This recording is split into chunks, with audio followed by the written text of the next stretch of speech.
Mercedes-Benz SSK Trossi Roadster 1930.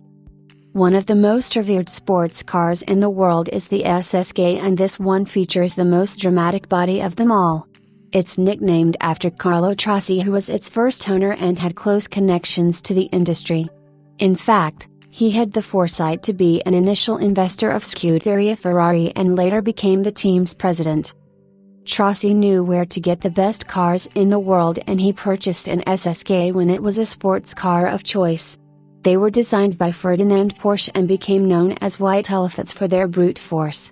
The series started with the 1927 Type 680S and matured with the shortened 720 SSK. They had a brilliant racing career and were praised for their famous history. Only 5 original SSKs survive today, and each is a holy grail among car collectors. While most of the SSKs featured purposeful bodywork and cycle fenders for competition, a few were sent to the premier design houses to be fitted with an elegant body. Our feature car was purchased by Trossi after its competition career was over, and he sent it, chassis number 36038, to Willie White, who fashioned a body of steel.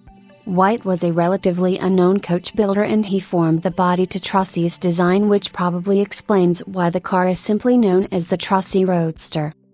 The most noticeable feature of the body is its teardrop profile, which is emphasized extended fenders that have accent lines along their highest edge. The split windshield is well integrated and mimics the front radiator's angle. The hood's trailing edge is also shaped to match the rake of windscreen and meet up to its base. Whether these features were designed by Willie White or Carlo Trossi, they were trend-setting and later adopted by French design houses. The cabin has no doors, but once inside, the occupants are treated to custom dashboard complemented by a huge Mercedes-Benz steering wheel.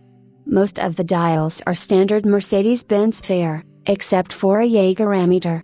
The speedometer still contains the same markings used by Count Trossi to keep track of engine RPM. Behind 18-inch wheels sit huge copper brake drums that were originally designed to aid brake cooling.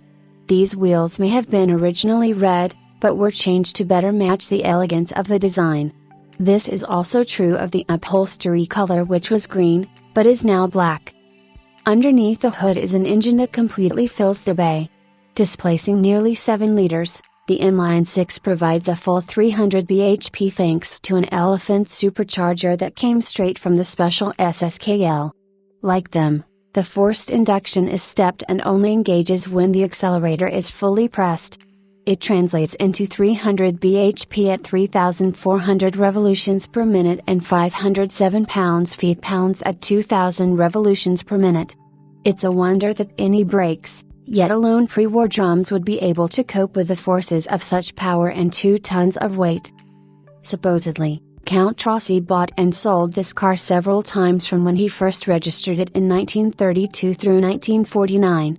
It eventually ended up with Ralph Lauren, who had it comprehensively restored by Paul Russell and Company. After 5,000 work hours and 2 years, the car debuted at the 1993 Pebble Beach Concours, where it won Best in Show.